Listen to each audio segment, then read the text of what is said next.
City news वसा जनसेवेचा।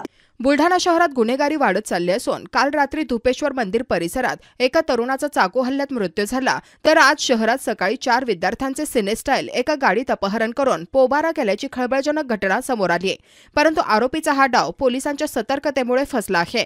अपहरणाच्या या धक्कादायक घटनेने पालक वर्गात भीतीचे वातावरण निर्माण झाले आहे।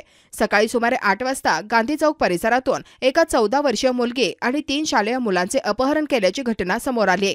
प्राप्त माहितीनुसार लाल रंगाच्या स्विफ्ट डिझायर कारमधून हे सर्व मुलं-मुली पळवून नेण्यात आले होते। ही कार संशयास्पदरित्या मोताळा रोडवरील मिर्झा हाऊस परिसरात दिसल्याने ट्रॅफिक पोलीस अंमलदार मंगेश पवार यांनी तत्परता दाखवत कारला अडवले।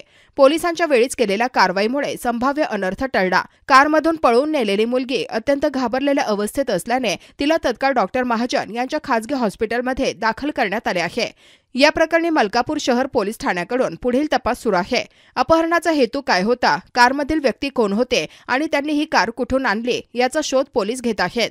या प्रकारामुळे शहरात आणि आसपासच्या भागात पालक वर्गात भीती आणि संतापाचे वातावरण पसरले असून नागरिकांनी आपल्या मुलांवर विशेष लक्ष ठेवावे असे आवाहन पोलिसांकडून करण्यात आले आहे। बातम्या व जाहिरातीकरिता संपर्क मोबाईल क्रमांक 9822 72 0784।